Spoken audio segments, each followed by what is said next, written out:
Ah, all right, we are live, and let me go ahead and just let some people come in here for a second. What do I like? Yeah.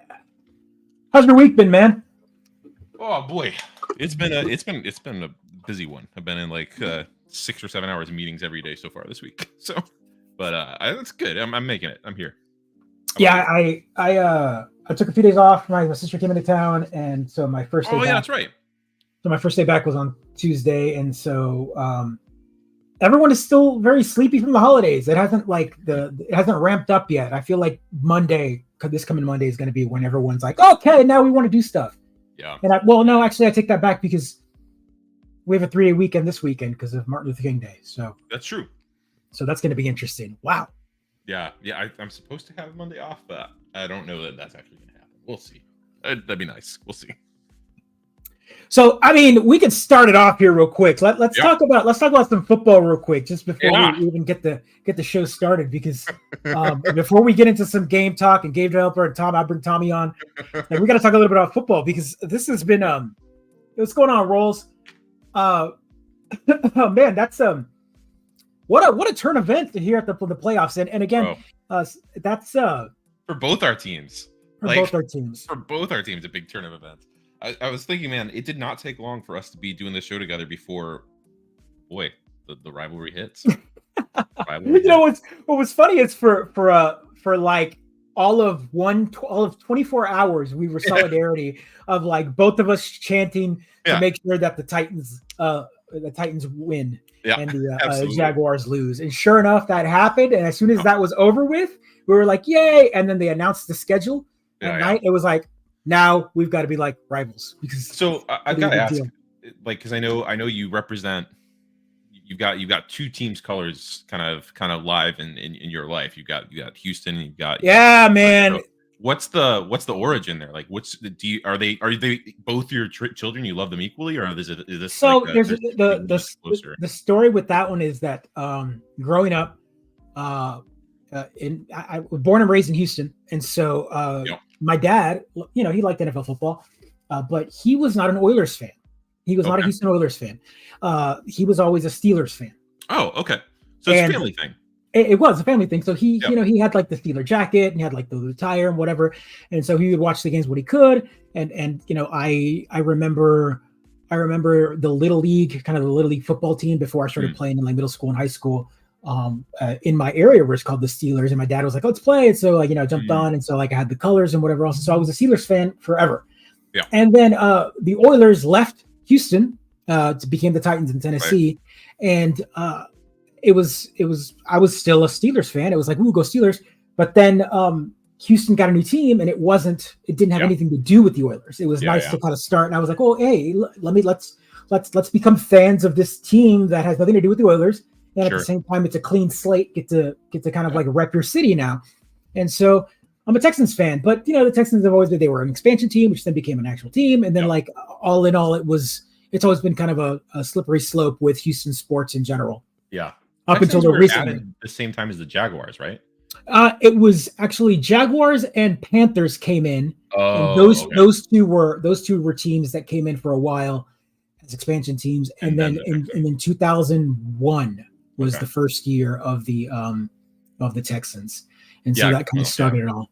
So they were the last team to be added to kind of round out the roster. Okay. So yeah, with the sad part is that it's an AFC team.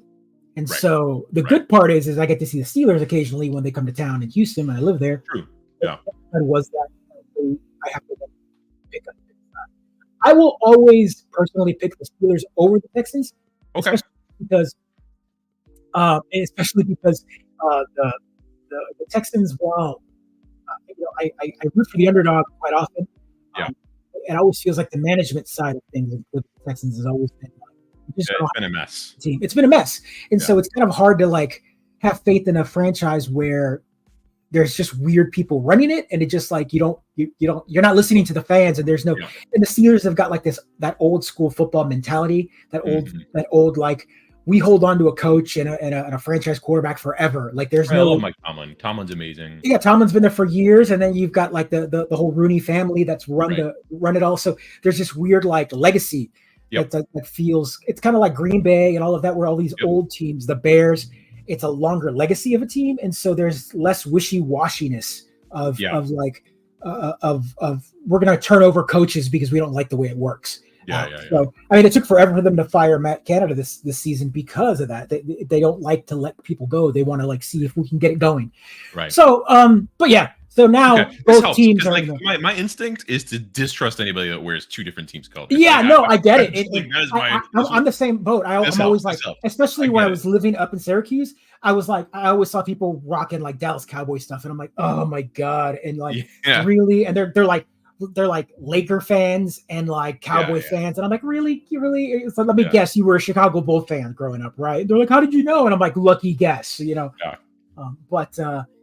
That's always been funny to me. But that said, I'm diehard for both of the teams, and I'm ride or die for both of them. So even when the Texans are losing, I'm still a fan. But don't get me wrong, I will critique them. You have to, right? You do. You have to. I mean, you're a Bills fan. I'm a Bills fan. You know how it works. I've been ride or die my whole life. My two earliest memories of childhood are one, getting stitches because I like fell and like tripped into a chair and cut my eye open, and then two, the Bills losing a Super Bowl. Like those are my two formation. Are you sure? Are you sure those stitches weren't you going through like a they might have been. I don't know. Like I don't know. They just threw you through a foldable table. Yeah, no, I've still got like a Riddell Buffalo Bills helmet that I had when I was like real little. I put it up on the TV every time before the game. I'm not really a superstitious guy, but you gotta keep your rhythms for the game.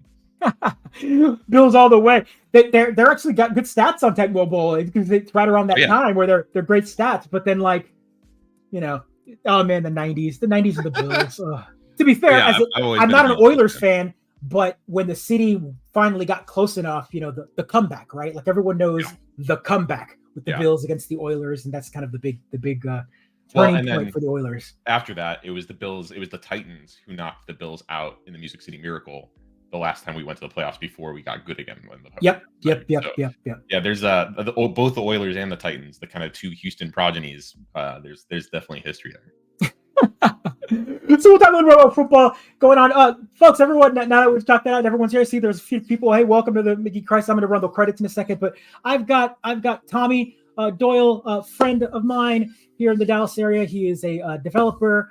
He just started his studio, 9D software, and he's also works for ForwardXP, and he's going to be talking to us here on the show. We're going to be doing some just questionnaire about development, game development in general. He's also kind of a fellow.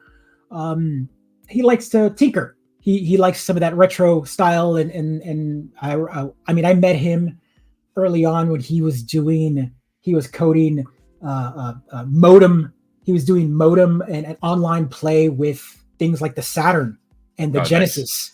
Nice. In recent years, like trying to find a way to get like the Genesis back online and creating a whole method of playing online with that. So did I lock up? Where's my camera? Yeah, your video's a little locked up. But is my audio still good? Here. Audio's still good. Yeah, let me remove myself real quick. Boop, boop, boop, boop. Oh, hey everybody. Boop. Oh. We'll get there. Don't worry, this is normal. Let me just run the credits. Yeah, run the credits. I'm gonna run the credits. Let's run those credits. Let's go here.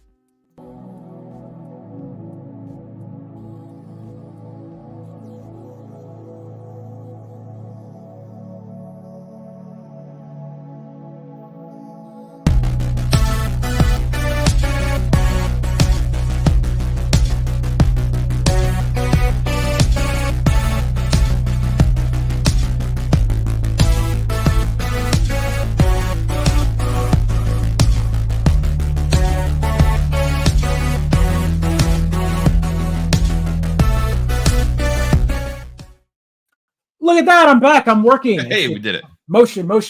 Hey, welcome everyone to the Mid-Geek Crisis. Episode whatever, 226. It doesn't matter. Second episode of the year.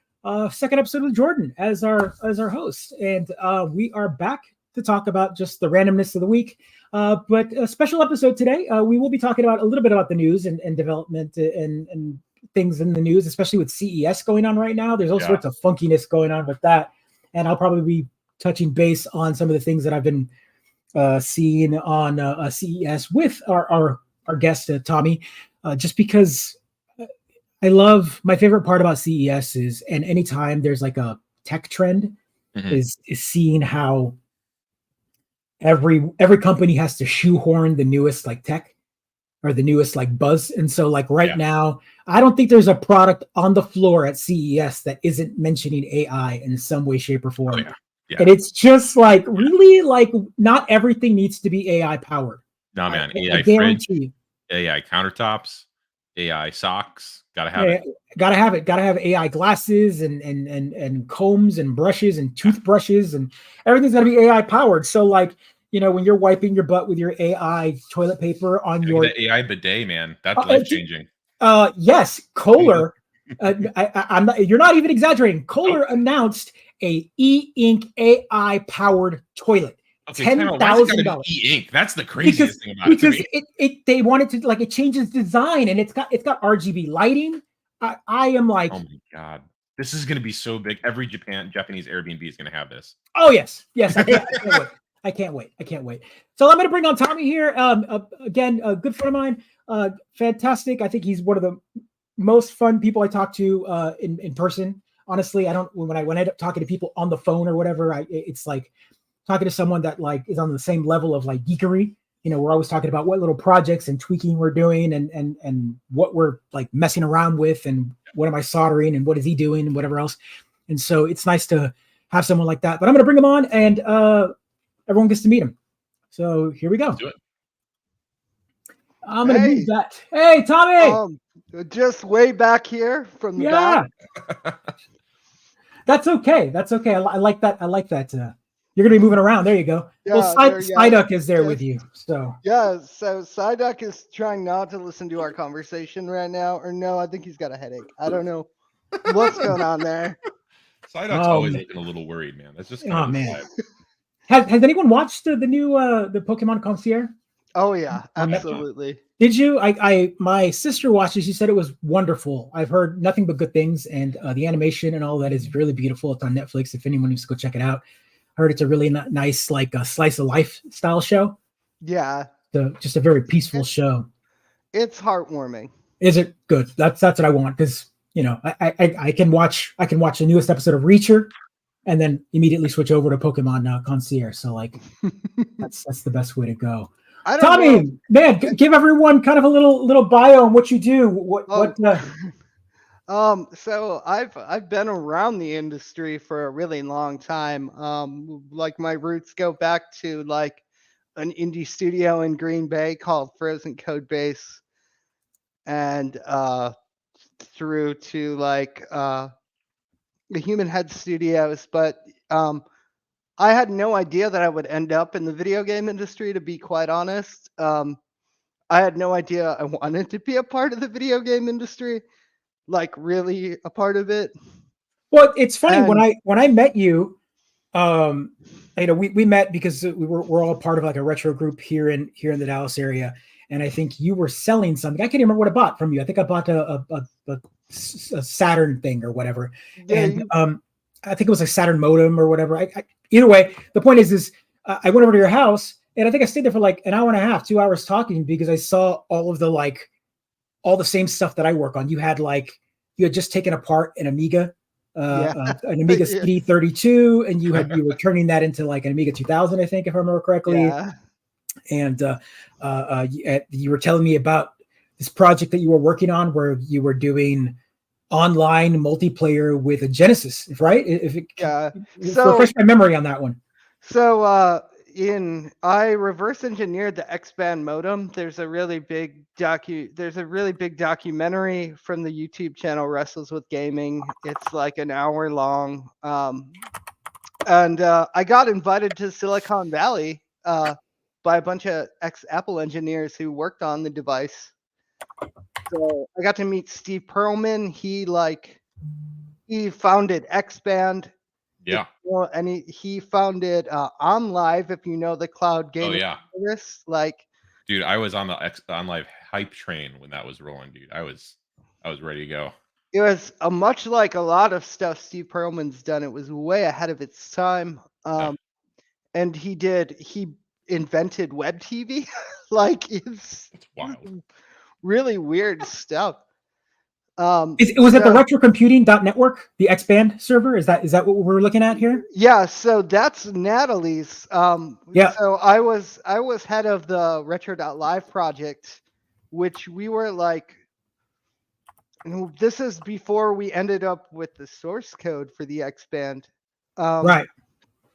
But yeah, retrocomputing.network is the only way to get on the X-band network.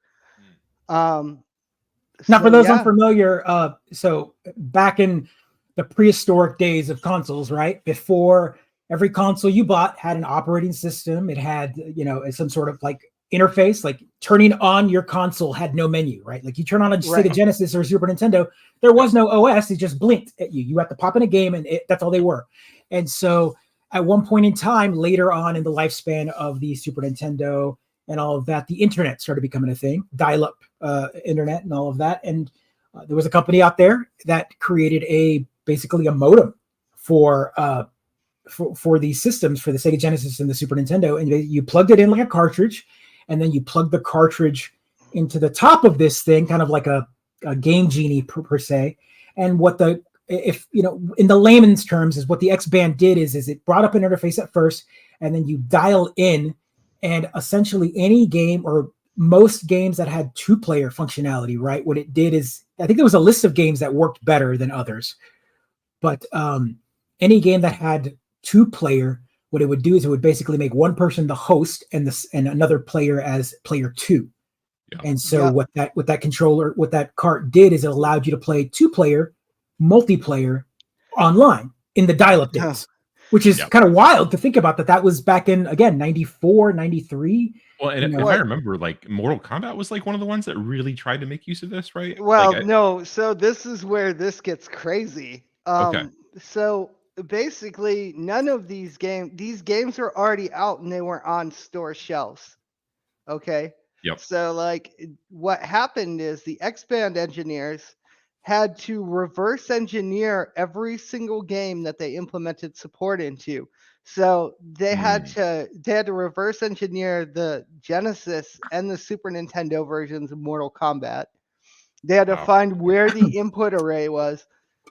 So, and then they had to change it to kind of implement their own latency, like anti-latency code, because obviously the game was not. There's no net code for it. Like, so so you would connect with this modem. Was the X-band kind of patching it? Was it like doing like yeah, that's interesting. So it would then there's a chip in the modem called Fred, and what it would do is it would take the game data in real time from the cartridge, pass it through to Fred, and then to the system, where if a patch for Fred would then modify memory as it passed through the chip and then put the game out.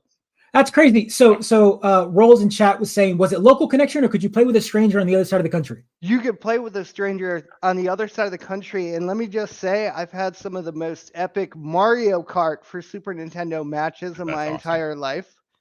Not only that, the OS was cool, right? Like it had an email client built in. It was my first email address, crazystyle@xband.com. It had two newspapers. At the time, I had Nintendo Power and I think like Game Informer delivered to my house. Or not Game Informer, like maybe EGM or something. EGM, yeah. But for me to be able to turn on my Sega, I was getting news faster from my X-band than the magazine. Than it took the magazine to get to my house. Yeah. So, I mean, this was back in the day. Like, of course, this is the precursor of online gaming news. Like, what better way to get gaming news for the console or the consoles that you're looking at than on your console? Like, it was a step in the right direction. Obviously, we don't get that now because now consoles control their own online. But the idea that you were using a third-party client to connect online, which means that it was independent. There was no bias. They couldn't say that Genesis was better than Super Nintendo or whatever. It just Expand was just reporting the news or aggregating news from other sources, which is really neat. I'm gonna go ahead and put this commercial up so people could see the wildness of '94 here.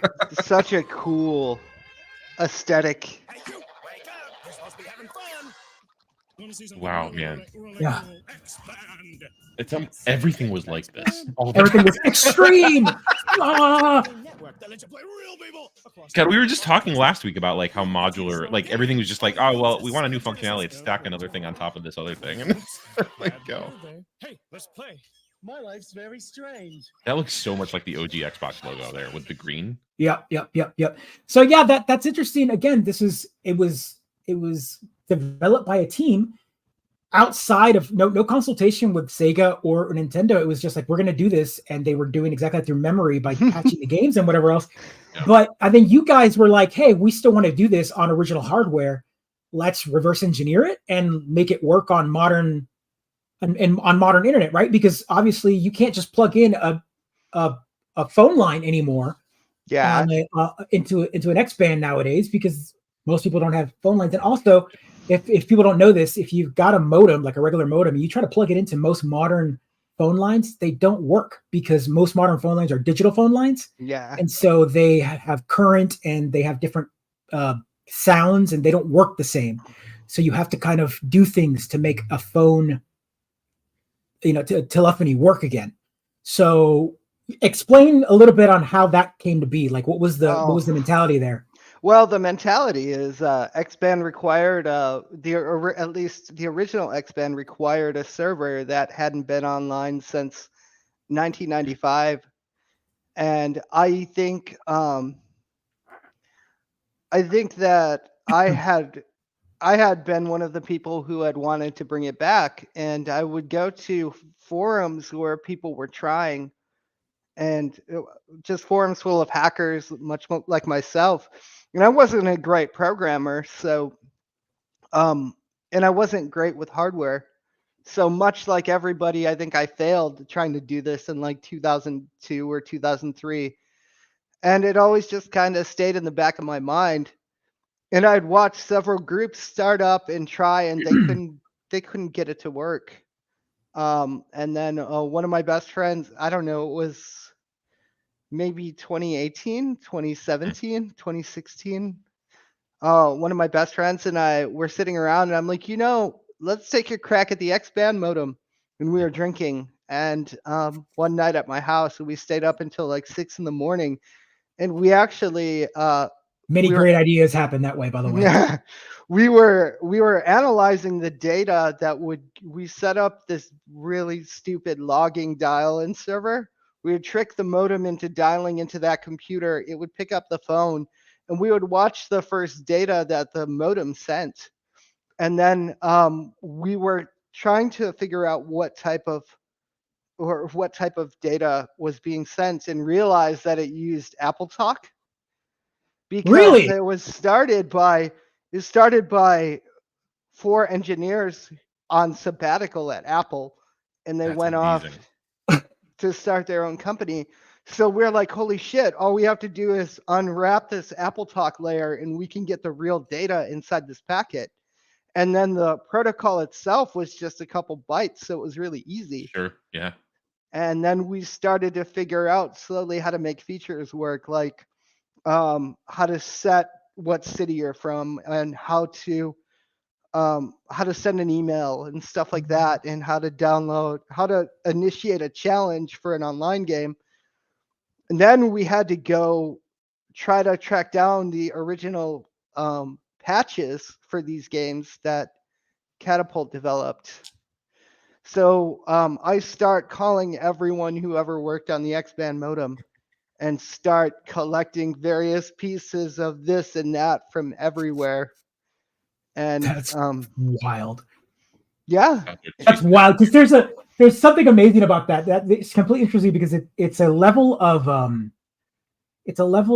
digital archaeology that is just so fascinating to me. Because again, and I talk about this on the show all the time, how we've lost so much, but this is coming from era of like physical yet digital, right? Like this is just an in between. It's that like, yes, there's a physical cartridge that's out there, but everything that happened in between all of that was still on a server. There was still on someone's computer. It was still, there was nothing there. It's the same reason why someone hasn't been able to like really do or re-engineer like Sega Channel and all of that, because it was a lot of proprietary things still happening on servers and data being sent back and forth.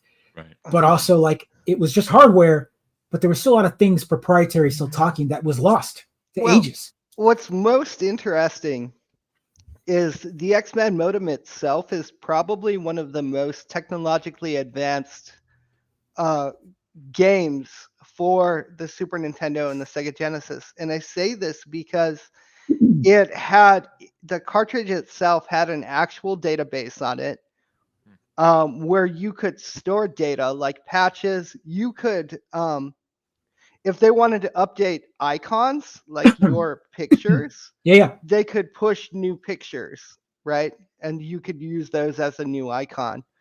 That's crazy. That's essentially a gamer tag or a whole like, yeah, I mean, that's crazy. I mean, that's predates Xbox by 8 and years. This was how easy it was. If I wanted to play Mario Kart, I'd put Mario Kart on the top. I put the game down. I would click challenge, and it would dial in to an 800 number and say, hey, I want to play Mario Kart. And then it would disconnect me and wait.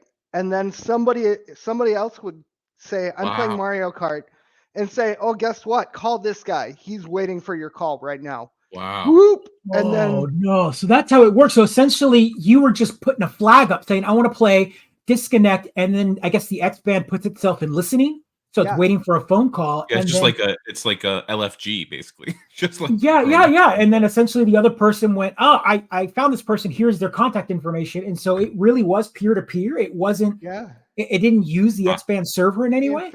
In fact, it was a common thing. After you were done playing, you would pick up the phone and you would talk. Before your modem hung up, you would pick up the phone so you could talk to the person you just played with. That's cool. That's wild. Really cool. Yeah. So after a match, and so like it's doing a kind of matchmaking then in a way. Like when you started talking about this, like I'm like, so you could only play with someone you planned to play with, right? You'd have to like coordinate and be like, all right, sign out at this time. But it's not that at all. It's like holding a little like kind of signal up, right? And then plugging it. That's awesome. Not only that, but they sent you an email every single week, and they would be like, hey, these are the people in your area who have X-Band, and it would only give you their gamer names. You would add them to your friends list, and then you could look at their profile. And a friends list? Like, I was too poor. I was a poor Latin kid from Houston that couldn't afford X-Band, but I remember seeing about it, but I never imagined that. You're speaking things that I didn't do until 2005 when I got, or 2002 when I got my Xbox, and I signed up to Xbox Live, and I was like, oh, what is this game? I played Quake like on GameSpy, but I knew that was a computer. That was like there was a whole layer of operating system that was there that had all sorts of, I would install like Vent, and I would install GameSpy, and I had all these like apps and things to kind of do all of this. The idea that all of that multiplayer aspect was built into a cart. Yeah. And so someone could do that by just plugging in a cartridge into their Genesis. The other thing is you had a box where you would set your taunt. So we would change our taunts before the game. So when you dialed in, said, I want to play this game, and drop you, the guy would call you. When it made that game connection, you would have these really 90s style icons, and they would come in from the sides of the screen like they were clashing, and it would be like boof when the game was match made. And then it would, your shit talk on each side would print out before the game started. Like, that's funny. That's unbelievable. Not only that, but the operating system itself, you saw like a tiny picture of, but basically there is like electrical traces running, and the SNES version has some of the best music of any game, because they literally just had this guy, Johnny Turpin, come in and start mixing like real techno. And he just threw down these tracks And they're unlike anything you've ever heard in a Sega Genesis game. I swear to God. Like, this all sounds crazy, but I mean, it promise genuinely sounds unbelievable. Like, this is wild. I didn't know anything about any of this. Yeah. God, that's so cool. I love that, like...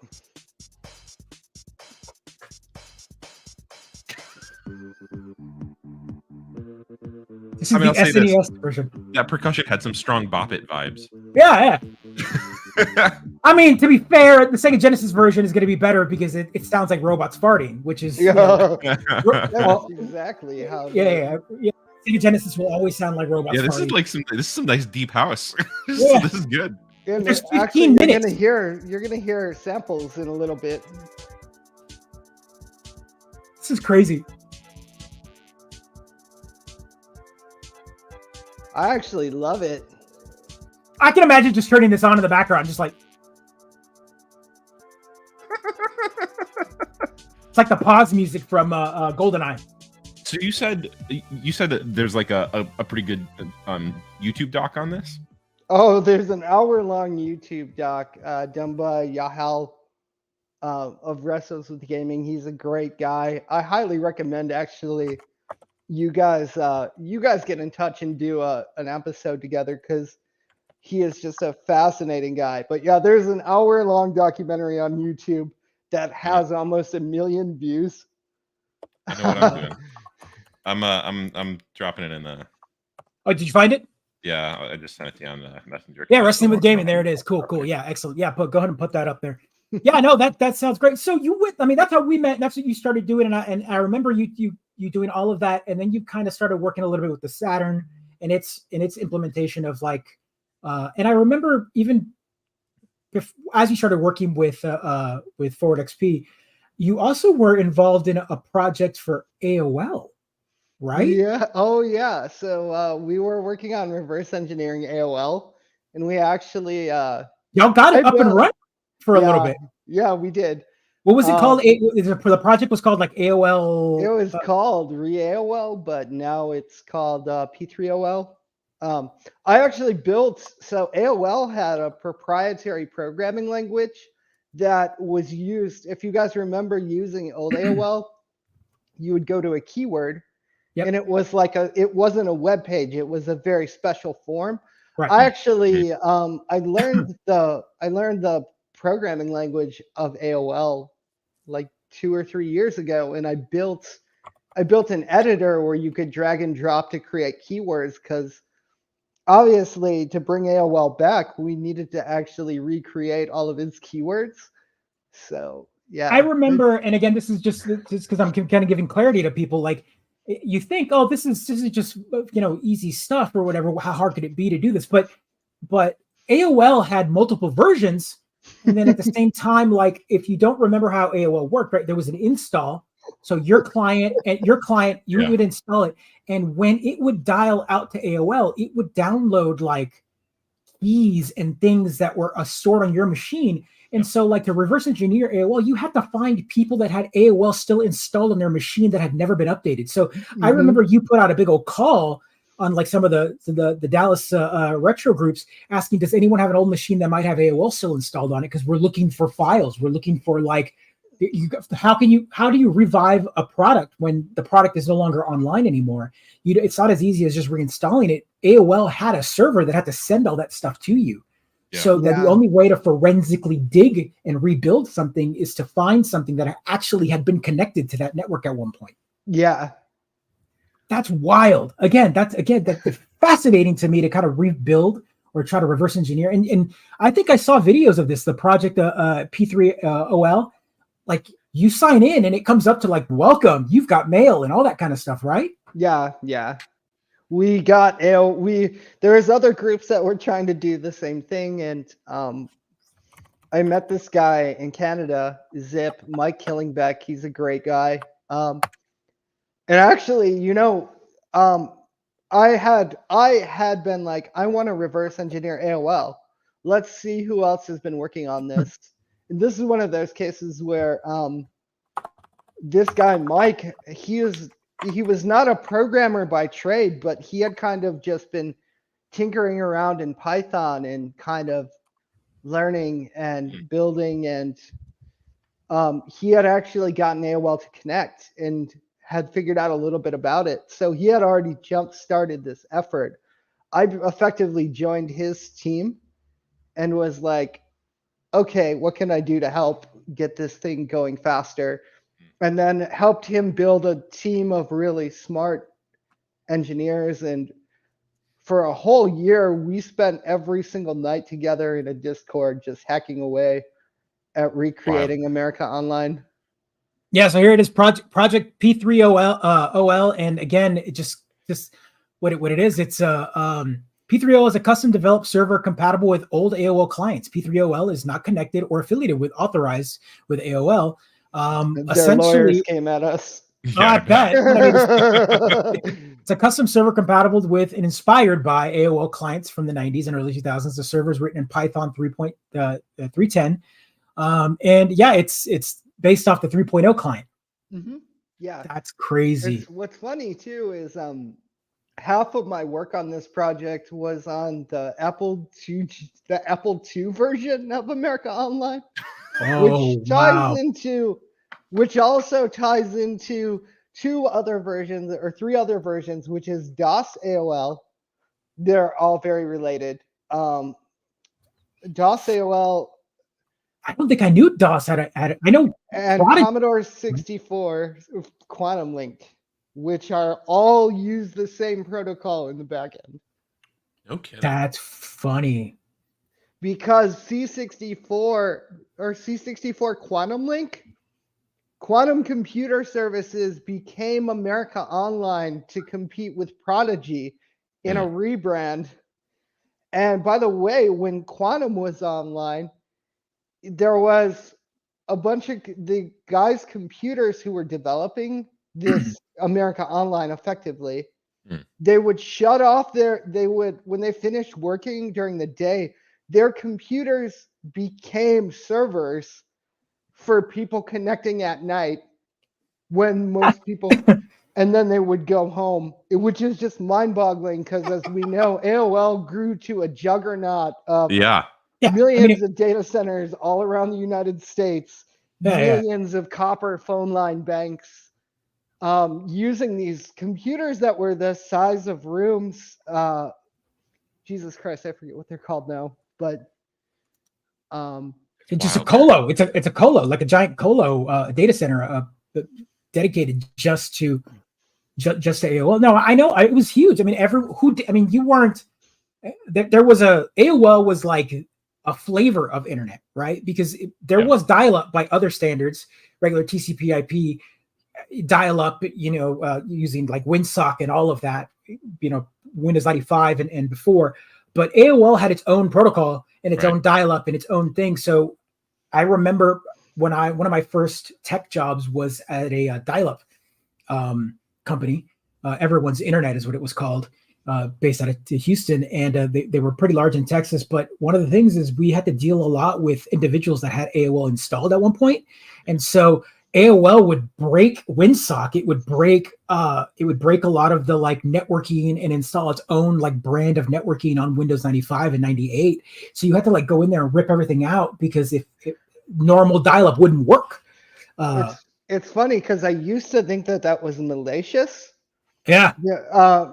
But to be honest, the real reason that had to happen is because they were using these servers, because they were using this technology from a company called Stratus, and that's what their servers were.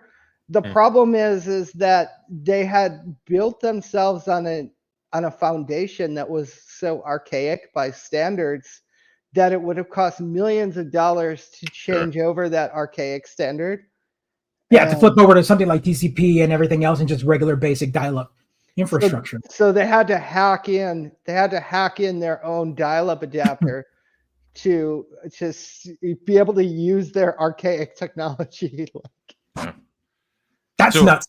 So I think this stuff is like really interesting. I'm not like Joe in terms of like a tinkerer, right? Like this is not like the idea of sitting together with a bunch of my friends and like hacking this kind of thing together over a period of a year. like I have ADHD, but I don't have hyperfocus ADHD. Like that's not what that I got. That's not how I live my life. So like the question I want to ask is like, how do you see like your own work? Like this seems like such a massive project and so much effort for like, is it like a preservationist thing? Is it just like you get a kick out of like finding it, like the kind of forensic stuff? Like that's just I pleasurable to do. I Is it? Do you feel like because like I I used to like do a lot of work with like academic folks, and I can see a lot of academics being super interested in this kind of thing, like wanting to kind of back it and support it because it's about that, keeping that history alive. Like, how do you see your own work in this space? Geez, I to be quite honest, I enjoy the challenge, and Yeah. I feel I enjoy. I'm a '90s kid at pure heart, right? So like I enjoy being able to gain the knowledge of the people that worked on this stuff. Yeah. So like when you tear apart a system like America Online, you are learning the knowledge of the engineers who were sitting there in 1988 Yeah. who were Yeah. banging away, and you kind of get a picture of what their mind was like when they were developing that, and you Totally. get and how they were thinking that they were going to scale this service, and how they were thinking they were going to implement email and instant messaging. A lot of people don't know AOL had webcam chat before, Yeah. far before they even implemented it um, into their software. So like they had a version of webcam chat in like 2.7 for Windows 3.1. The guy who worked on that was also one of the guys who invented the buddy list, and he like his managers didn't want him to overshine because they feared for their jobs. So Sure. they were like, yeah, we'll talk about your instant message support in this meeting. And they would go to the meeting and they wouldn't say anything about it because it would just shine a Wow. spotlight on the engineer that actually did it. Yeah. So like there was a lot of innovation stifling in a company like AOL because of micromanagement and insecurity. Like it is wild. I think it's interesting, like how much internet culture owes to things like AOL. A good example is emojis, right? Like emojis are a little yellow circle with like a happy face or a smiley face or whatever, but like instant messenger, I mean the logo for instant messenger and the logo, the mascot for instant messenger was the AOL messenger, the AOL like logo had the little yellow guy, the little yellow like Running mascot, man. the running man. Yeah. And he was a little yellow circle as his head, and then the emojis, the smiley face and all that were built into instant messenger, and you would do happy face and it would automatically insert an emoji. Yeah. And those were the yellow circles and whatever. And now they're ubiquitous. I mean, we had a whole movie based on emojis, but all of that is because of things like AOL Instant Messenger. We didn't have that language, the idea of talking in short form, LOL, all that kind of stuff. It's also like the more personal thing. Like what I really love what you're saying, Tommy, is like you're putting like real living people to these things that we all just experience as features or as sort of like packages that we kind of like don't think very hard about. They're just surfaces that we kind of interact with, you know what I mean? And like when it comes down to it, there's just a dude somewhere who worked on a thing, and then like it got through a system, and that's how you do a thing now. And then what that translates to us, right? Joe, you're talking about like the Emoji Movie and like that kind of cultural icon, but there's also just like I asked my wife out on our first date because I saw she had an away message up on AIM, right? That like told me she was at the library waiting for her. That's kind of how personal this tech ends up being. And so it's so cool to kind of hear you, Tommy, talking about this in a way that's like the production of these things was equally personal, right? Like Yeah. the moments that led up to it. And I love how you were talking about what it feels like to kind of go back and discover this stuff, because it's almost like if you have a favorite musician or an artist and you read their journals for the first time, you're like, oh, I can feel the headspace that they were in when they were doing this thing that I know I love, right? That's so cool. Yeah. And to be honest, it's like you learn what I think what's most interesting is we had people who worked on the X-band modem who came to us immediately, and they were drawn, and they were like, this was one of the best times of my life. I can't wait to tell you every story, but I want to help you every step of the way get this thing back to where it was. And the same thing with America Online. It's like, you know, that world famous Buddy door slam, right? Yep. Yeah. So that was actually somebody's porch door closing that he recorded on a tape recorder. The Welcome You've Got Mail guy, he's a good friend of mine. Also, that original recording that never changed throughout the brand's It history. didn't. It also sounds lower quality than because he recorded it on something. Like, what did he record it on? Yeah, it's literally a hand tape recorder. Yeah. That's great. That's what I'm saying. Like, that's the kind of stuff that it's internet legend. It's now become part of the zeitgeist of internet culture. And of course, nowadays, you know, kids growing up or not, they didn't experience all that, but so much of that translates over. So many sounds and whatever I get reused and they come back.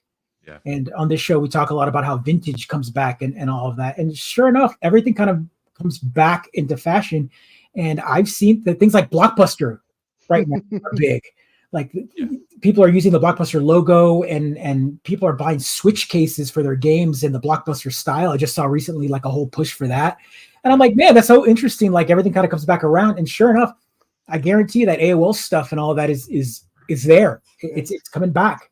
It's funny you mentioned that because I also worked at Blockbuster and still have my uniform in the closet. Dude, when you say 90s kid through and through, you're not working at Blockbuster at some point.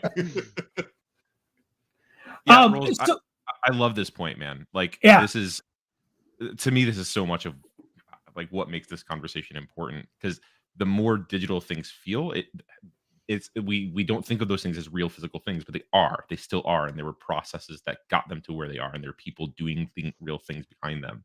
Yeah. There's always that link. You know, I remember meeting Steve Perlman, who I kind of brought up earlier. He had invited me out to Silicon Valley. They came out to my hotel room, picked me up in the second Tesla ever made. And took me to this bar where I got to meet everyone who worked on the X-Band. And hearing Steve Perlman recount how he was basically creating these things that everyone would steal 4 years later that would become mainstream. So like matchmaking, they did it back on Sega Genesis. You know, like email on a console, like web browser on a TV. We all have web browsers built into our TVs. Steve Perlman did it with web TV first. Yeah, I mean, I would encourage everyone to just go to Steve Perlman's Wikipedia page and just look at the list of things that's on there. Yeah, so I'm gonna pull it up just real quick, just because I want you guys to know, like, what's he's known for. Like, just he is known for mocap technology that he developed that Disney would go and steal, and like he actually sued them for it. Like, I mean, you guys don't understand how big QuickTime was. It was everything. Oh, Road Pizza, yeah. Oh God, yeah. So he basically he developed one of the first good streaming video compressions. Yep. And I mean, that was the reason why Apple was known for multimedia before everyone else. Everyone, like, for many years talked about how, if you want to work with video or anything like that, you get a Mac, because the QuickTime codec was so leaps and bounds ahead of anything that was out on any other platform, that you had whole digital media. I remember Media 100 was one of the boxes that people would use for video creation and movie creation at the time, early digital creation, and it was all through QuickTime and all of that, because it was the best quality codec at the lowest size. Because this is the days of gigabyte video weren't here yet. There was no way that you could have gigs and gigs of video, and we take things for granted that I could have a terabyte on my fingertip because of a micro SD card, but 1 terabyte of data was ginormous back in the day.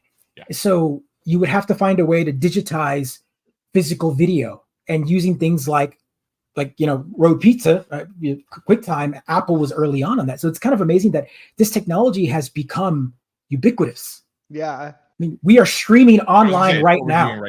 We're streaming online right now, and none of this stuff would have been possible without things like QuickTime. I mean, you would think, right? So you guys remember streaming video as probably real player, super pixelated, blocky. Yeah. So this was the first like good streaming audio codec.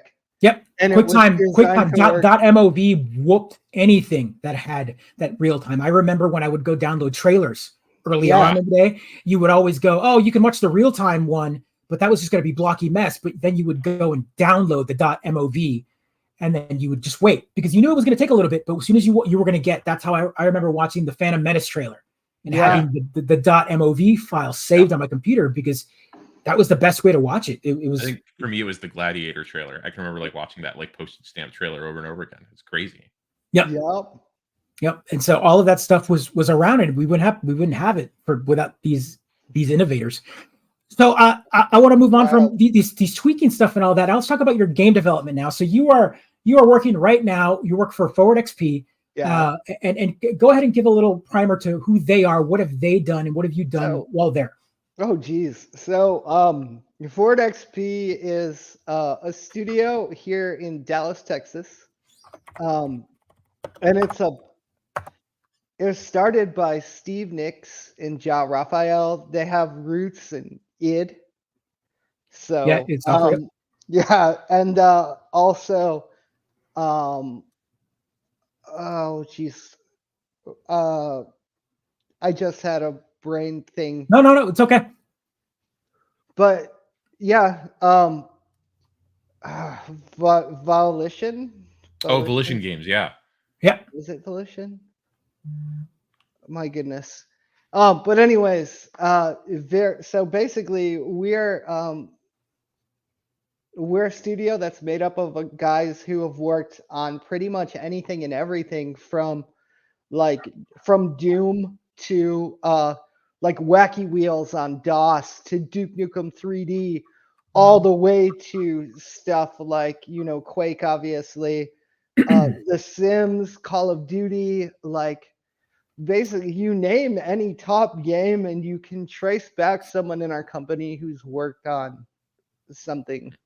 Yeah, a lot of the early id Software games that were based out of here. I live in Mesquite, Texas now, based out of Mesquite and the Dallas area. There's a lot of cross bleeding of developers that moved on to they went to work on Duke Nukem and they worked on Apogee and they started Epic Games so all of these developers, it was a smaller world back in the day, but a lot of these older individuals kind of left and came back and they started studios. And sure enough, here's a studio based out of Dallas. And of course, you're going to still get some of that original id Software, Bethesda, blood still running through the veins of things like that. You've got Gearbox right down the street in Frisco, and individuals that work at Gearbox and whatever. Some of those guys worked at id Software and whatever else, Blizzard, that sort of stuff. So, looking at the list of games that you guys are working here, obviously there's a lot of big ones, a lot of VR. I remember early on when you were working at Forward, you would talk to me about some of the games that you were working on with Oculus and how exciting some of that tech was. Yeah. But let's obviously I want to talk about the one game that's the big one, the one that you'd be like, wait, what? I thought Insomniac worked for that. Spider-Man 2. So Spider-Man 2. Spider-Man 2 is on the list. How does that work out? Explain to individuals how that works, because when people think of Spider-Man 2, they think, oh, Insomniac. But how does ForwardXP work into this? Well, let's just say so let's continue looking at the list of games on that page really quick. And let's go back to, let's keep going down until we hit, keep going, going just a little bit further back. Right there, Stormland. So this is probably a lesser heard of game, but this is actually developed by Insomniac.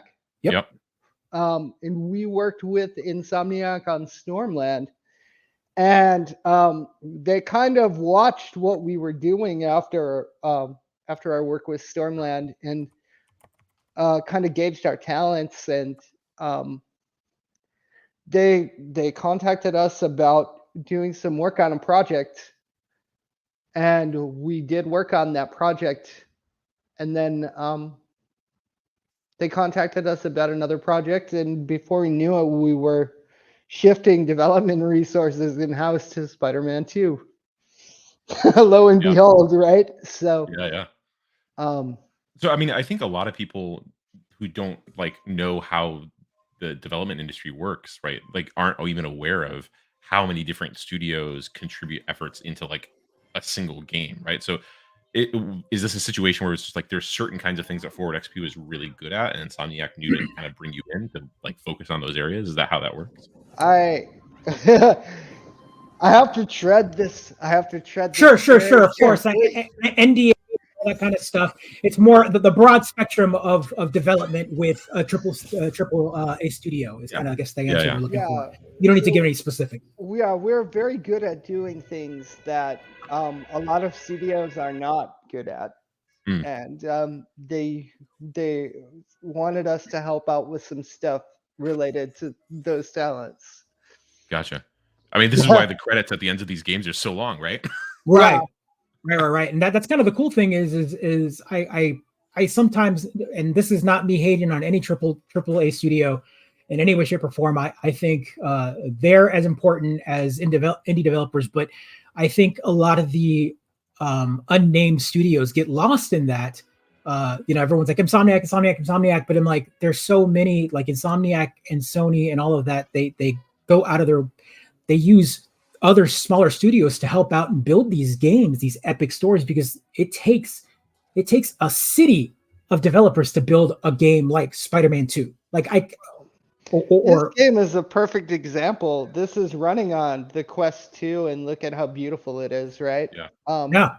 So it's no secret that our studio does work with Meta. It says so on our website. We are exceptional. We are exceptionally good at making things that can run on a Quest 2, but still keep the visual fidelity of. For those that don't know, the Quest 2 is essentially a smartphone. It is a what is it? It's the what is the Qualcomm, the Snapdragon? Which chip is it? The Power VR cores. Yeah, that's a Qualcomm. The Snapdragon 7, 8, 9, 10. Yeah, it's one of those. It's an older gen now. I mean, the Quest 2, we're talking about like 5+ years old, 6+ years old now. Yeah. And this is what you're getting out of a smartphone. Yeah. This is an ARM processor. So we're really good at optimization. We're really good at multiplayer, as you can tell from things like our work on Dark Alliance. Yeah. Dungeons and Dragons Dark Alliance. Well,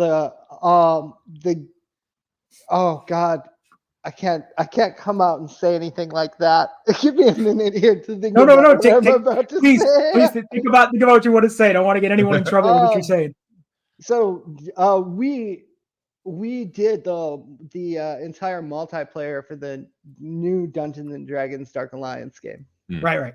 So, which was met with some mixed reviews, but none talked about the multiplayer being bad. So I think we did really good on that. I thought the co-op was really cool. Like the dropping in and out felt really good. That's whatever you think about the game in general. And I always think about this when I play a game that most people don't like or what people will consider a bad game. It's not really that there was a bad game. I mean, there's a lot of like bureaucracy involved, especially with a giant license like Dungeons and Dragons. I can only imagine that there must have been all sorts of timeline, all sorts of like dates that needed to be hit, things that needed to come out before like the holiday season. Well, I mean, what you were saying, with as many people as many skills are involved, no matter what it's always going to be a huge operational and logistical challenge. It's a miracle any of these things get made. Wizards was a great company to work with. Yes. I mean, I can imagine. So, I mean, getting to work with the IP that is Dungeons and Dragons nowadays is just so cool. And I mean, look at that. We've got a game like Dark Alliance that obviously didn't do very well when it came down to money wise or popularity wise. But that's not to say that the D&D can't create a good game. I mean, look at Game of the Year. We've got We've got Baldur's Gate 3, which is based off of Dungeons and Dragons. And so like, there we go. I mean, the things can be done. That's all I'm saying. But absolutely. So yeah, we going back to our story. So we ended up getting pulled into some stuff with Insomniac, and before we knew it, we had finished work on some stuff that they had asked us to do, and then we ended up working on Spider-Man 2. And that was quite fun. Yeah. So and that's all you should say, right? Like you don't want to say any more than that. Especially considering really dive into the and that's and the reason for that, and I'll take point on this part just so that people out in the audience know, is Spider-Man 2 in general, Insomniac, if you haven't been reading any of the news or gaming news or whatever else, they had a giant data leak that happened, and we're not going to talk about what was mentioned in that, what that contained, but the idea here is any studio that Insomniac is the first. This is jokingly the first I've ever heard of this. Yeah. Yeah, sorry to break this news to you, Tommy. This must be a shock. Yeah, shock. Ouch. But with all that it happening or whatnot, anybody who works in these studios is trading on eggshells, and that's totally fine. So what we'll do here is we'll move on from Spider-Man 2. It is a great game. I think personally it deserved at least 1 or 2 more awards within the Game Awards show. But with that all said, I can understand it was a tough year when it came down to competition. But that's not to say that I'm not enjoying the crap out of it right now. You know what? It warms my heart to see Larian get its due. Insomniac, no offense, but Insomniac does not really need to lift a finger of any sort to get publicity or attention. Yeah. Oh no. I mean, it's Insomniac at this point. They released 1 or 2 games. They've proved themselves. And their pedigree really it's about. Their pedigree is out there already. I mean, and maybe eventually, if they put out a few more of these games, Spider-Man will become a household name. Like maybe people actually people will know who this man that it dresses up like a spider will know. It's just No, you're right on about it. It was cool to see Larian get their roses. They've been working really hard in a really, like, I think, unique in the industry way on some very cool stuff for a long time. It was nice. Divinity 2 was.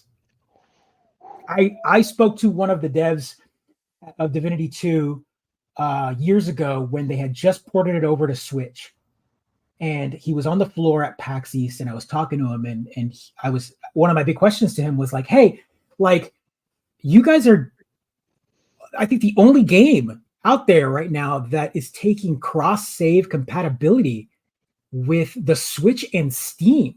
Like, you're telling me that the Switch can take my Steam save and bring it in? And they were like, yeah, you can do that. And I was like, how are you doing that? Like, every other company makes it seem like, but like every other company is so taboo about that. They make it seem like save data is this like magical thing that you can't bring over. You've got companies like Gearbox with Borderlands, where if I buy the PC version and the Xbox version, why can't I do cross save? Like, well, why do I have to start a character over? Why can't I just bring stuff over?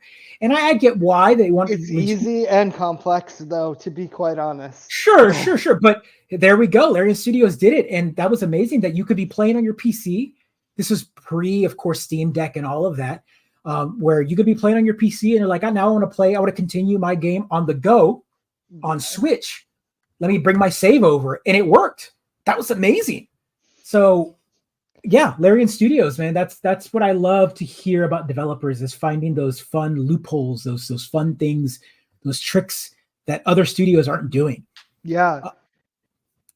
So, what are you working on now? So, like, that you can talk about at Forward. Yeah, I was gonna say that I can talk about at Forward. I don't think I can talk about anything that we're working on at Forward. But right now, you guys are all on coffee break because this is the funny thing. This is the funny thing, right? Is that your friends come and talk to you, and they're like, "Hey, Tommy, what are you doing?" And I'm like, "Work." Yeah. Well, what are you working on? Stuff. Nothing. Come back and talk to me for 4 years. Come back and talk to me 4 years from now, and I will tell you everything. So I'm excited. I've got 2.5 more years or so, and I could hear some juicy stories. That's when that NDA will finally expire. But speaking of that, so now besides working at ForwardXP, you also now kind of started your own studio, your own thing. Yeah. So that would be 90, or is it 90, right? Yeah, 90 software. 90 software. A friend had made this airsoft game where you shoot zombies. It was kind of like a carnival game. And I don't know, like 3 years ago, I said, "Hey, Ben, that's really cool." His name is Ben Nenza, Ben's Dark Arts. He does like blacklight art. Oh, cool. Okay. I said, "Hey, Ben, this game is really cool, but if we made this into a light gun game, it would be a lot cooler." And then we didn't talk about it for 2 years, and that was that. Then out of the blue, he came to me and he's like, Tommy, I was thinking about what you said. I want to make this game into a light gun game. And I'm like, okay, cool. So we did that over the course of like maybe a week or two. I had built this game that was based off his airsoft game. And again, this is building an entire engine from scratch, right? Like, well, I programmed this game from scratch. I didn't yet make an engine. Okay. So, in fact, I wasn't quite sure that I could make an engine. So, Fair enough. Then, and that's weird. So we make this game, and then he starts bringing it to art installations like horror conventions, and we're starting to see people are like reaching out to us, and they're like, "Hey, can we rebrand your game for our brand?" And I'm like, "What the hell is going on?"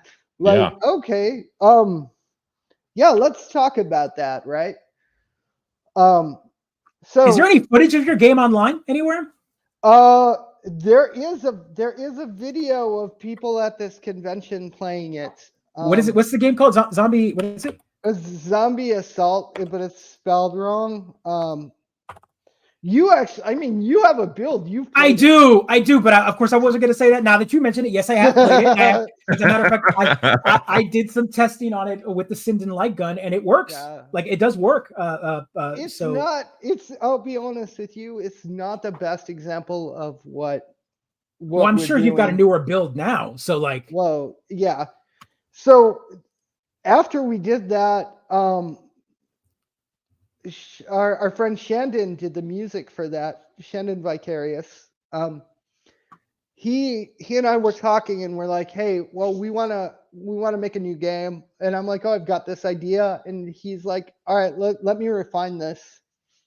So I start building an engine, but I make this decision, a very weird decision after some stuff that I had experienced with the Insomniac engine, actually. My decision was to make an engine where everyone on my team could build this game without any programming knowledge, and that you would primarily use a game controller to do it. And by forcing myself to make it controller engine in the design, or controller driven in the design process, it would be easy to actually make that game. It would be inexcusable for me to go up to anyone on my team and say, "Hey, why can't we get this level done?" Because literally a child could do this level at this point. That's like not. You guys know what I'm saying, right? Yeah. So like you've basically you've created a good foundation, a good building block to kind of make it so that anyone can build on it, as opposed to convoluted code, or you've built you've built an engine. I mean, that's exactly what like you said, you didn't think you could build an engine, but here you go. You've built one.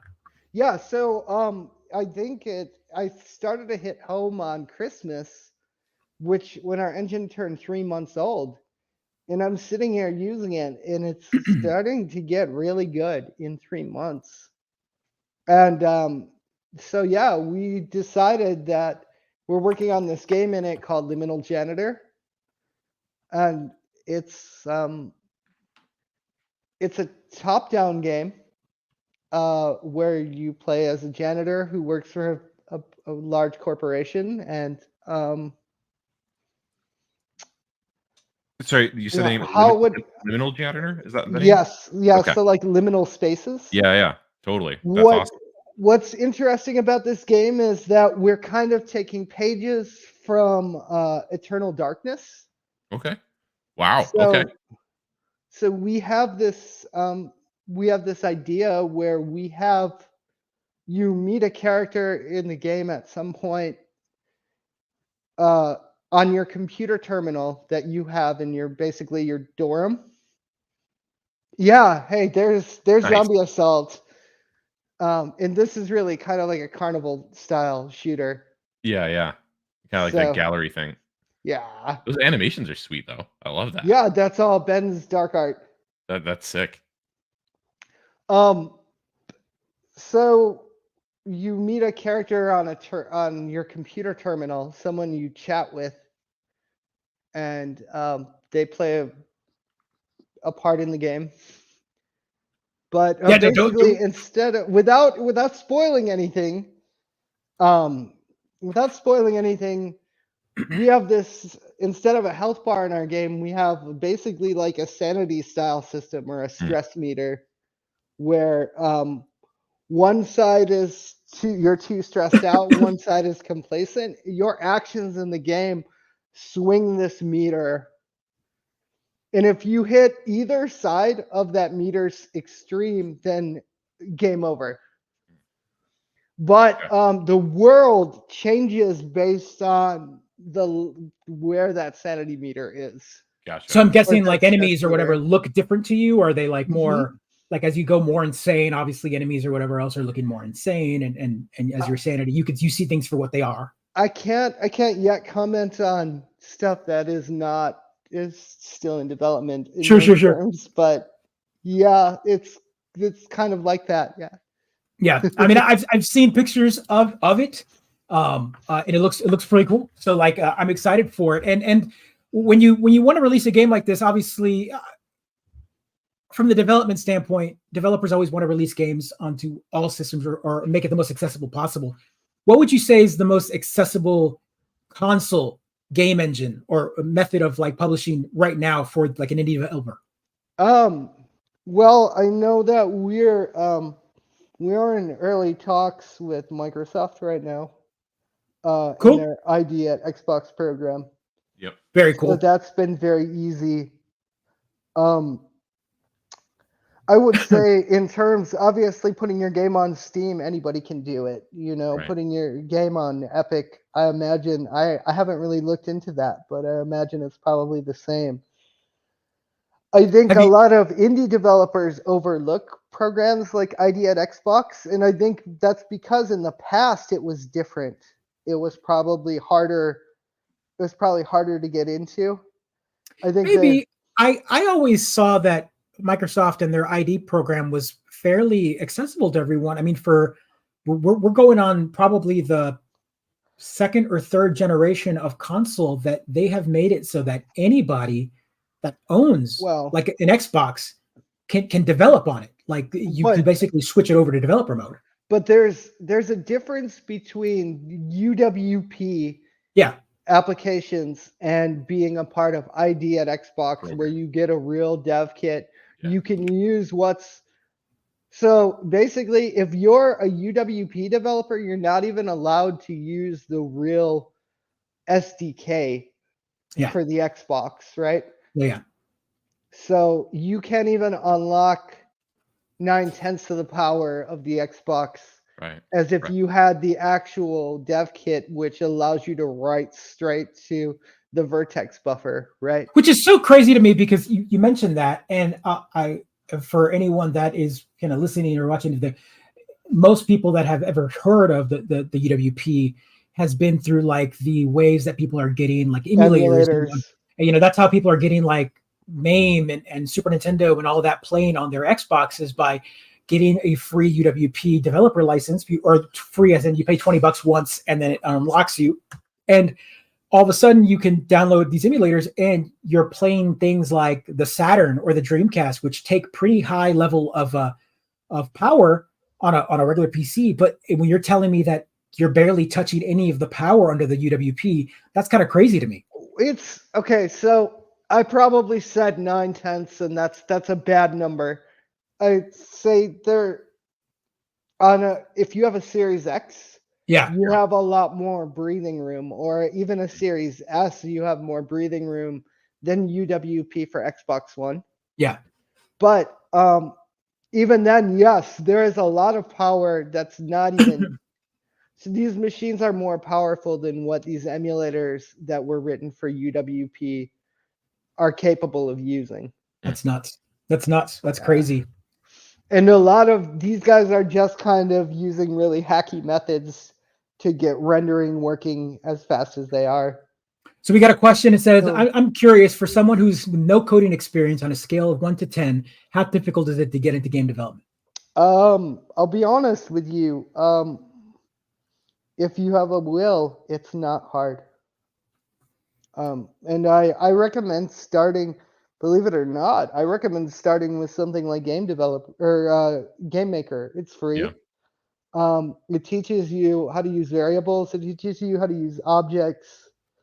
All of the ways that they set up objects, they're no different than the stuff that we would use on a game like Spider-Man 2, except that it just, like, the concepts are no different than how Spider-Man 2 is made, right? Yeah. So it's just much easier on 2D. You don't have to deal with the vertex. Like, you don't have to deal with writing to the GPU buffer directly. Yeah, you don't have to write a whole 3D engine and dealing with the 3D aspect of it all. It's a very different but scenario. You also can. Yeah, so you can. It's like, what are some? If I remember correctly, there's some pretty good games that actually have been written in something like Game Chicory was a recent one that I think was a Game Maker game that's quite good. Zero Sievert is. Yeah, Chicory. That's oh wow! I didn't realize that Katana Zero was written in Game. Hyperlight Drift. Actually, so Hyperlight Drifter actually inspired my engine. Obviously, the biggest game on the planet, Undertale. Yes. Because that everybody and their brother has played through Undertale by now. Yeah. My son just recently played it all again. He plays it like all the time. Forager. Wow. Yeah, I mean, it's pretty incredible. It's a flexible like platform. Oh gosh. So we're writing 9D1, our engine in Game Maker, and we're taking a page out of what Hyperlight Drifter did.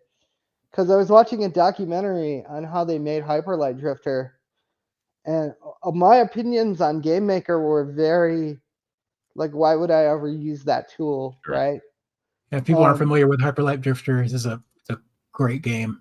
Sequel coming out this year, Hyperlight Breaker. Great. Yeah, when I looked at how they were laying out their levels in this documentary, they were using a controller, and their team members were just quickly like placing lights and building out platforms really fast, and like I'm like, this is incredible. Like I want this. Yeah. That's cool to take like a game development, like make a game as a game, like using a controller to actually create the game. And that's what in 91, that's what we have is you can lay down a level, you can put and just place enemies, you can place NPCs, you can attach like dialogue to an NPC when you talk to it on Interact, or attach events to these things on startup, and then you just hit start on your controller and you get a test, and it drops you right in the game. And as you're testing it, you can hit start and it goes back to edit mode, and you can we have this cohesive development environment. That's with cool. 91. That's pretty cool, man. Yeah. No, like again, that's. Man, yeah, it always gets like coding is one of the things that, or game development is always something that I've always wanted to do, but like I've got too many things on the. There's also just like so many ways to be in the game development industry or space other than just like the kind of programming side or the design side, or like there's artists, there's IT professionals, there's project managers, there's marketing, like, and there's narrative, there's writers, there's like all kinds of ways to be part of that, right? I mean, technically, my job title to this day is I am an IT administrator at Forward. that explains the X-Band stuff. I have done so much more than that. Yeah. And my job title at Forward doesn't define what I actually do on a day-to-day basis. It's just what I originally got hired for. Yeah. And they, I remember they interviewed me and they were looking at my resume, which was just so eclectic, like reverse engineered X-band modem. Like, what the hell is this? It's like worked for the North Suburban Library System. Like, what? But I mean, like now, look, I mean, I think you're doing pretty well, right? Like, I think I've seen pictures of your office, man. Like, you're not a janitor. You're definitely not working out of an IT closet anymore. So no. Right. Yeah, no. It's pretty incredible to see that from humble. I mean, you've seen my old office and my new office. Hey. At our studio, we get free lunch, and we have a Michelin star chef on staff, and you just go down and you order what you want from that day's menu, and they have stuff like blackened salmon. Like, we are so spoiled. You hate on that. You can't hate on that, man. Like, that's the way it should work. But again, that's good culture at work. If they're willing to spend the money on that, that means that they're treating you guys right, which means that y'all don't leave. And as long as they pay you right and treat you right, that's what matters. Considering that there's so many stories about big development studios where they're treating the crunch is bad, and people are away from their families and whatever else. And that sounds like it's good. I mean, if you can speak nothing but good and positive from your company, then that means that you've got a good company there. I don't know how to put this.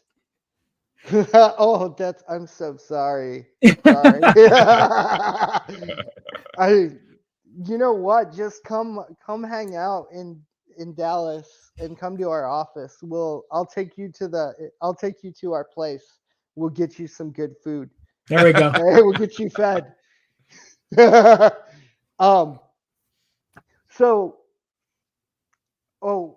wanted to say on crunch culture.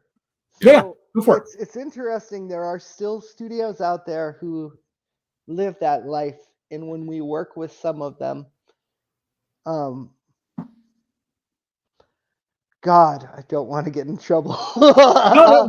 So, for instance, you can speak broad terms. We were in a meeting with a group of people who were crunching on something from a different studio, and someone from our studio said, like, "Hey, I'm gonna go. Like, it's a good day today, guys. I'm just gonna go pick up my kid from soccer practice and go do this." And they were like, "Oh, so you're gonna stop working, huh? Oh, well, that must be nice." Like, there are some studios who still treat crunch culture as this like badge of honor. And to be honest, I'll say this much. Haven't gamers canceled that? Like, I feel like we should have, like, out of all the cancel culture, we should have canceled that by now. There are some people who don't care. Yeah. And let me just state that I love the idea of crunch culture because I have a passion where I want to wake up every day and I want to code, and I want to keep coding. Like, I love it. I live it. I breathe it, and it makes me happy. And genuinely, the challenges that I get from it are just exhilarating. So I want to work for a studio where crunch culture is a thing. But also, you'll notice that if you go back to studios like Crystal Dynamics in their prime crunch, those people are all so close. Yeah. They learned so much together. They grew together, and those studios are very band of brothers. Look at id Software. You think that they had fun developing Doom? Oh yeah. But I think the narrative there is that the examples that you're using there are fantastic. Like Crystal Dynamics during the times of like Tomb Raider, during the times of with Eidos and working with things like Gex, and all of those days of I think those are different times, because game development was still seen as game development, right? Like now, I think post the modern, I think I'll say maybe PS3 and onward is kind of, I guess, the time, if I want to put like an actual like flag on the marker on when things, this shift in culture, venture capitalists came in, and we've got big companies, big money, big Hollywood style money invested in this. And so when you've got venture capitalists and board of directors and things kind of now looming over these studios, that's what happens with giant old studios that were like, well, what's the studio that just recently closed that we were just like, I can't believe it, they're gone. They had just bought up a bunch of things and Embracer. Yeah, Embracer. Like Embracer Group. This, you're talking about a company that like has been around since the id Software days. I mean, go look at their catalog of games.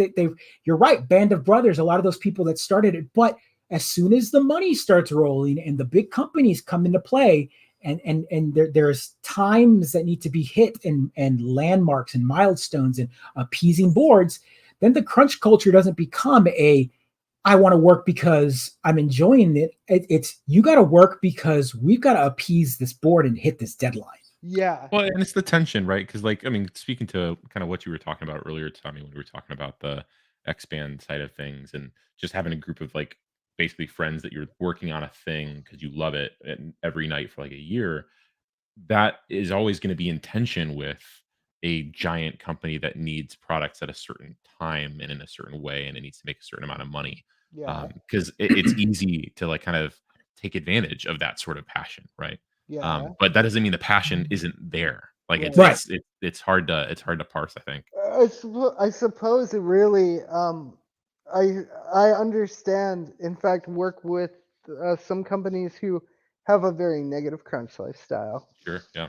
And I don't think anybody who has worked in some of those conditions is truly happy. Yeah. So I defend a different type of crunch. Sure. Versus that type of crunch, which I feel is negative. Yeah. So it's crunch is a really hard defined word, right? Sure. Yeah. I mean, everyone calls it as like people look at me like I'm insane when I say that not all crunch culture is bad. I get it. It's that you are stuck in a project, or I mean, I'll just kind of put it on my side without working at her studio. Is when I'm neck deep into a passion project, some sort of like tinker or whatever. All of a sudden, I turn and look, and it's 5 o'clock in the morning, and I'm like, "What happened?" And it's because the passion is there, and so I can only imagine when you are working for a game or you're passionate about this project. Of course, crunch happens. You're like, I'm going to keep working until I can't work anymore. Yeah, and that's totally okay when it's you doing it. I mean, that's exactly right. That's you're grinding something out. That's not someone crunching you on something else. Right? Yeah, it's you crunching the game, not the company crunching you to make the game. Right. And so I think that's what the line is different. And yeah, I mean, if you actually have, I think, access to our dev channels, so you have kind of a picture of what goes on with You've actually watched 9D form in front of your eyes. I don't know if you read that channel. I go in there occasionally and just like kind of just eavesdrop. I mean, that's what I like to do. So. Yeah. But you basically watched a company form right in front of your eyes. Yeah. And you watched an engine grow.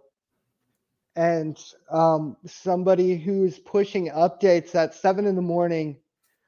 and 3 a.m. and 5, 6 o'clock, basically at any time. But that's because it's your passion, it's your game, it's your baby. Yeah, and that's what makes it, and that's cool. That's totally cool. It's the crunch culture that you hear online, where it's like a game that's like some random game that just needs to hit that quota. Hits in, you get that next EA monetization game that needs to come out and then you hear about wonderful devs that were hired onto that because they were part of a team that eventually evolved into this Activision EA money thing that kind of Yeah. got burnt. You know, things like Respawn, for example, a company that was just phenomenal, and then they end up making a game that maybe people don't like because they're having to hit those specific goals from a AAA standpoint when a giant publisher tells you what you got to do. So Yes. game development, man, it's fantastic.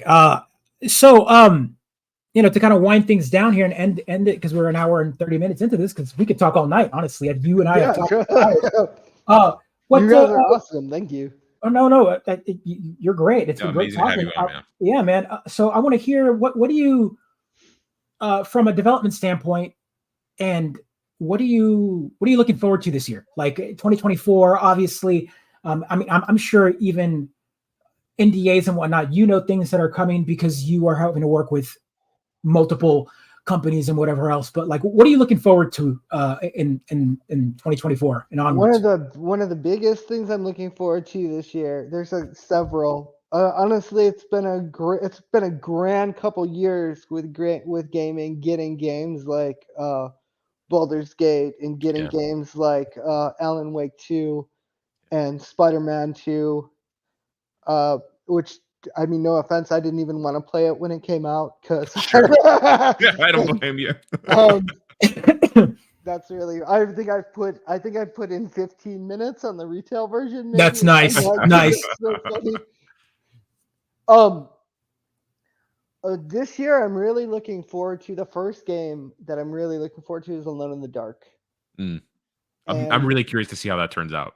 I think that the OG Alone in the Dark is one of the greatest puzzle design survival horror games ever. One of my first like, oh man, one of my first like big I remember when I bought a big box copy of it. Like I remember that game on my like 46 or whatever, and I remember having to like figure out what specs I needed to play that game. Yeah.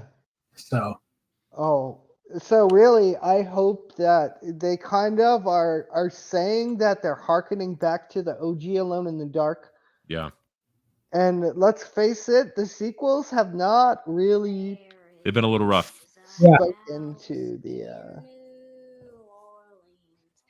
haven't really spoken to the franchise in the way that if you played one and you got it, you loved it. Like. Yep. And I would say this is going to be some controversial territory. I would say that Alone in the Dark 1 is a better game than Resident Evil 1. I won't argue with in that one. It's more influential than it gets credit for too. Yeah, like, absolutely. I think the Resident Evil series, rightfully get their due for how influential they were, but Alone in the Dark, I mean, you can see its fingerprints in the entire genre moving forward. Yeah, it really defined what the modern survival horror is. Yeah. Yep. Oh man, it's so weird watching this game and now understanding how so much of this tech works. Watching this trailer, like, man, that is Griff. The vibes are really good on it, man. I'm hopeful for it. I'm excited for the Tomb Raider 1 through 3 remasters. Oh man, yeah. I mean, I don't even know where those are at. I'm always weary about remasters because we had we talked about it during the award show.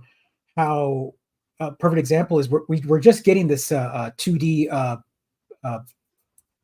Prince of Persia game that's coming out soon, but we were supposed to be getting that like remaster of Sands of Time that never came out, that was given to a studio, and then like it was a studio out I think they went with someone out in India and whatever else, and I think Ubisoft didn't like what was going and in the traction it went to, and they scrapped it completely. Yeah. And so I think this game that's coming out right now is kind of the pieces and the restructure of that, and made it a whole new game. Ubisoft's pipeline is really arcane, though. It's hard to understand exactly how any of it works there. Like there was a really good article this week about trying to figure out who's making Assassin's Creed Jade. Like it's unclear like who is actually making that game. Wow. Over at Ubisoft, it's such a wild company. And I remember when developers like was it Blue Point Games or whatever? Yeah, Blue Point. Yep. Yeah, they were like an unknown because they were one of those studios that were hired on to make remasters and whatever else, constantly behind the scenes. And now they're a name that everyone knows. Or another example, Nintendo uses what is it, Grezzo? Is it Grezzo Games? They're the ones who did the remaster for Mask of Majora's Mask on 3DS, and they did the Ocarina of Time. And so, but they're companies they're developers and publishers. I mean, developers in general that are smaller, but their pedigree is deep.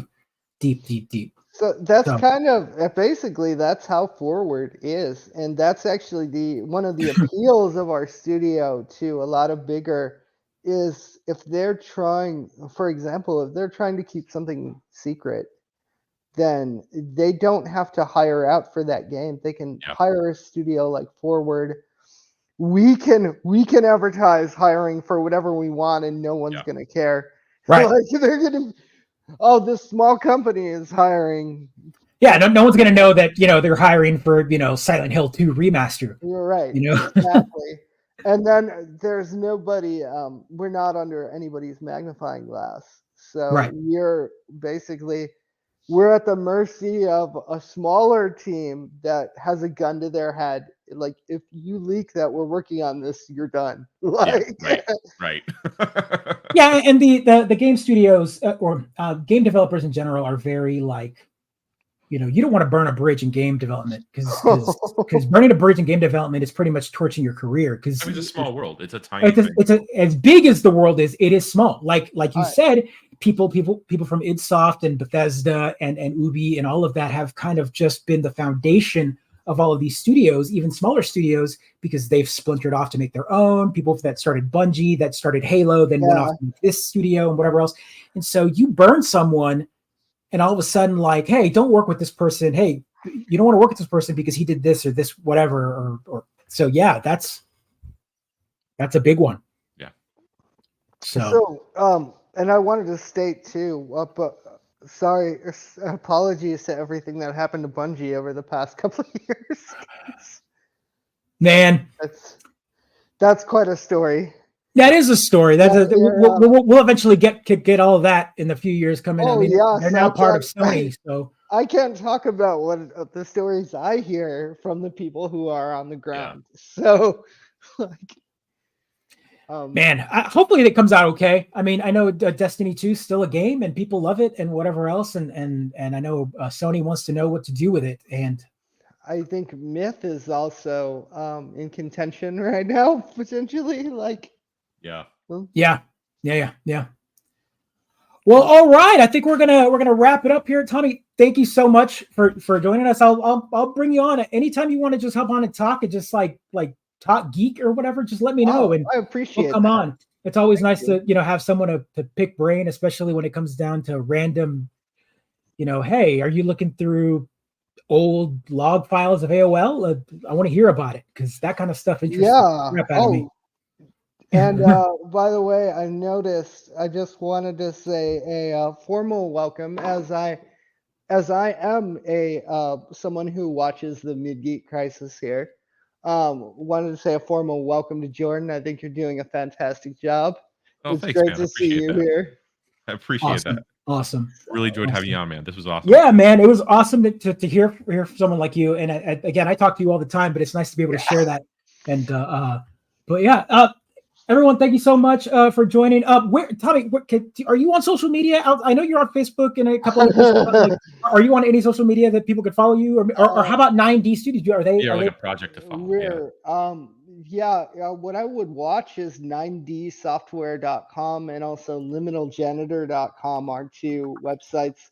I don't think you're going to actually find anything there aside part of our Christmas card, which we didn't even finish. That was my fault. But I mean, that's how my real world Christmas cards turned out this year as well. So we were gonna make this game where you're Santa dropping presents, and what happens when you get to the end of this game is the game gets terminated by like a company administrator, and it drops to your corporate OS. So you play this mini game, and all of a sudden you have an email client and a chat client on this old computer terminal, and the emails that would come in would be like Christmas greetings from everyone on our team and stuff like that. So I made this mini game and forgot that we were obviously making this for a web browser target. So as I started testing this mini game, I realized I was going to have to write a text engine to support font on different phones and iPads. And I was like, man, this is going to take me like 4 weeks. So you know what? We're just going to put this Christmas mini game up. And that's what ended up happening. So yeah, sorry, I didn't mean to rabbit hole there. No, that's the kind of stuff I love hearing. That kind of stuff again. So you said it, but 90s software. You know, go ahead and everyone go hit that website. So that way they get the clicks, and at the same time play that fun game. I was just looking at it right now. It's got good music on it too. And the person who does our music, and he's also producer and lead designer. Oh, I should also mention that the talent of people who are working on Liminal Janitor. We have a writer who wrote for Mystery Science Theater. He wrote for Jackbox Games. Awesome. Those are good, really that's good. That's good writing in both of those. Yeah. And yeah, so he writes for the Dallas Observer and so many other things. He is actually writing the story for Liminal Janitor. Awesome. Good shout out. All right, man. Good shout out. Absolutely. Folks, thank you so much again for joining us. Did I miss it? Did I miss it? Look, you're coming. Did you miss it? Yeah, Facebook user. I know that the Facebook is funky the way it shares things. You did, but it'll all be up online on Twitch, on YouTube. You can go check it out. Hear all the wonderful stories that we talked about, from X-Band, AOL to Forward to all the wonderfulness that it is. Again, go follow. Go hit up 9D Software. And if I get any more links like Twitter or anything like that, or Threads, or I'll post it as soon as I can. We'll be coming back, I think, on your show in the future to talk more about Liminal Janitor as it's developed. Yeah, as the progression happens, and I'd like to see it. Some of these amazing people that are on the team here. Always, you're always welcome, man. All right, thank you so much, everyone. Like, subscribe, share. Go check them out. Check us out on all the different places. TheMidgeekCrisis.com for all the links. But yeah, I think that's a wrap, folks. Thank you so much, Tommy, for joining us. Thank you guys for having me. It was awesome to have you. And another episode in the can. Be kind, everyone. Take care. Have a good rest of the week, and we'll be back next week. Take care. Let me roll these credits. Bye. Bye.